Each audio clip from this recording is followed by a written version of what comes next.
hello' যিহেতু মোৰ লগৰ কেইজনী আহিছে মোৰ নতুন জেগালৈ আৰু কিন্তু সিহঁতক ফুৰাব নিবৰ কাৰণে মোৰ হাতত আছে মাত্ৰ এদিন সময় তো একদম জল্দি প্ৰথমতেই যিহেতু যোৱা ভিডিঅ'ত দেখাইছিলোঁ মহাদেৱৰ ওচৰৰ পৰা দৰ্শন কৰি আহিলোঁ আৰু এতিয়া ফটাফট ড্ৰেছ চেঞ্জ কৰি আমি ওলাইছোঁ নেক্সট জেগালৈ আৰু এয়া দেখি হয়তো চিনিয়ে পাইছে বহুতে আৰু তাত যিহেতু জাতীয় সাজপাৰ পিন্ধি যোৱাটো বাধ্যতামূলক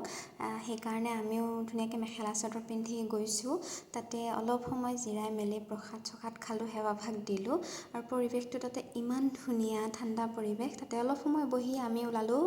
কাষতে যিটো বনাইছে নতুনকৈ শ্ৰীমন্ত শংকৰদেৱৰ আৱিৰ্ভাৱ ক্ষেত্ৰ তালৈ ওলালোঁ বেছি দূৰত নহয় তথাপিও আমি গৰম কাৰণে ই ৰিক্সাতে আহিলোঁ যিহেতু বহুত বেছি গৰম আৰু ভাগৰ লাগিছিলে এইপিনে ভোকো লাগিছে তো কিবা এটা খাই ল'লোঁ খাই মেলিহে আমি ভিতৰত সোমালোঁ এয়া দেখিছেনে গেটত সকলোৱে বেলেগ কাপোৰ যদি পিন্ধি আহে বেলেগ সাজ পোছাক পিন্ধি আহে যদি তাতে সোমাব নিদিয়ে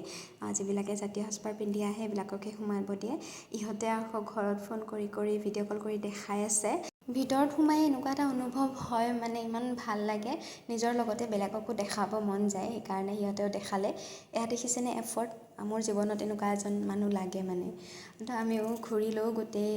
ছাতি লৈ ঘূৰিব লগা হৈছে যিহেতু তাতে গছ গছনি খুব কম আছে কিন্তু এই চুকটোত যিখিনি মানে একদম খুব কম সংখ্যক গছকেইডালমান ৰাখি থৈ দিছে তাতে ইমান শান্তিৰ এটা পৰিৱেশ পালোঁ বহুতখিনি মানুহ তাতেই গৈ জিৰালে আমিও তাতে অলপ সময় জিৰালোঁ তাতে যিমান সময় থাকিলেও মন নভৰে তথাপিও মোৰ থকা ঠাই তাৰ পৰা অলপ দূৰ হয় কাৰণে আমি সোনকালে ওলাই দিলোঁ আৰু যিহেতু দিনটো ঘূৰি আছোঁ তো ভোক লাগিলে কিবা এটা খাবলৈও সোমালোঁ তো আজিলৈ ইমানতে এৰিছোঁ বাই